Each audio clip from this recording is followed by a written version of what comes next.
பாக்யாலட்சுமி இன்றைய எபிசோட்டில் அத்தை சாப்பாடு ரெடியா இருக்கு சாப்பிட வாங்க என்று பாக்யா கூப்பிடுறாள்.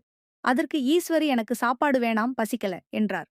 பிறகு பாக்யா நீங்க மாத்திர சாப்பிடணும் என்று சொல்ல அதையெல்லாம் நான் பார்த்திருக்கிறேன் என்றார். பாக்யா கெஞ்சி கூப்பிட்டும் அவங்க சாப்பிட போகல. பின் செல்வி அக்கா என்னக்கா சொன்னாங்க என்று கேட்டார். அதற்கு பாக்யா சாப்பாடு வேணாமாமாம் என்று சொல்ல செல்வி உடனே இது எதிர்பார்த்ததுதானே என்றார். பிறகு செல்வி கோபி சார் இங்க இருக்கட்டும் என்று சொல்லுற வரைக்கும் அம்மா இப்படித்தான் செய்வாங்க என்றார். உடனே பாக்கியா நான் அப்படி மட்டும் சொல்லவே மாட்டேன் என்றார். மேலும் ராதிகாட முகத்துக்காக தான் வாடகை கொடுத்திட்டு கொஞ்ச நாள் இங்க இருக்கச் சொன்னேன் அவளாதான் என்றார். அதைத் தொடர்ந்து பாக்கியா இனியாவ கூப்பிட்டு நீ சாப்பிடேக்க அத்தைக்கும் சாப்பாட கொண்டே குடு என்றார்.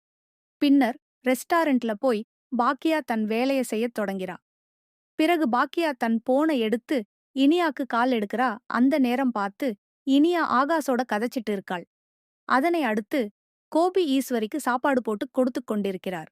அப்ப பாக்கியா சொன்னதை பற்றி கதைத்துக் கொண்டே சாப்பிடுறா. பிறகு வீட்டுக்கு வந்த பாக்கியா ஏன் போன் எடுக்கல என்று இனியாக்கு பேசிக் கொண்டிருக்கிறாள். பின்னர் கோபி பாக்கியாவுக்காக டீ போட்டுக் கொடுக்கிறார். இதுதான் இன்றைய எபிசோட்.